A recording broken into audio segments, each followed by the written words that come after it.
ကိုတဲတဲ့ဥက္ကလာပါမင်းကြီးပါရွှေတကုံဖျားမှာဆက်ပြနေတာပါ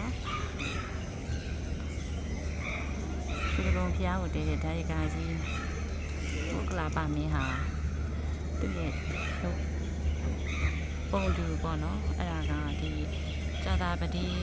ဂျိုတိုင်းနှစ်ခုရှိပါတယ်ဒါပေမဲ့ညာရက်ပတ်မယ်ဆိုရင်ဒီဘက်ကဂျိုတိုင်းပေါ့နော်နောက်ရာဟုနဲ့ကက်ရက်ကဂျိုတိုင်းအဲ့ဒီရာဟုကက်ရက်ဂျိုတိုင်းနဲ့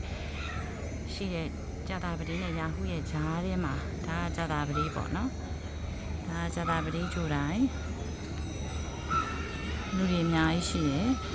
အဲ့ရနေပြီးတော့မှဟိုဘက်ကရာဟုဂျိုတိုင်းဟိုဘက်ကိုသွားရင်အောင်မြေဒီမှာအောင်မြေရှိရယ်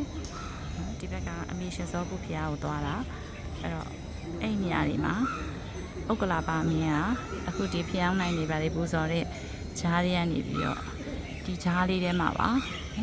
ဒီမှာဒီနဲ့ရုပ်ကြီးတွေရှိပါတယ်အဲ့ဒီဂျားလေးကနေဝင်လိုက်လို့ရှိရင်ဒီမှာဥက္ကလာပါမင်းကြီးရှိပါတယ်သူ့ရဲ့ပုံတူပေါ့နော်ဘုရားဒါရိုက်ကကြီးရွှေတကုံဘုရားကိုတည်တဲ့ဘုရားဒါရိုက်ကကြီးဥက္ကလာပါမင်းပါအဲ့တော့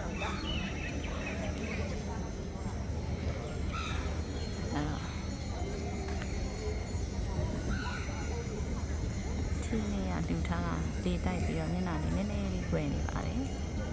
ဒါတော့ဥက္ကလာပါမင်းရဲ့ပုံတူပါရွှေတကုံဘုရား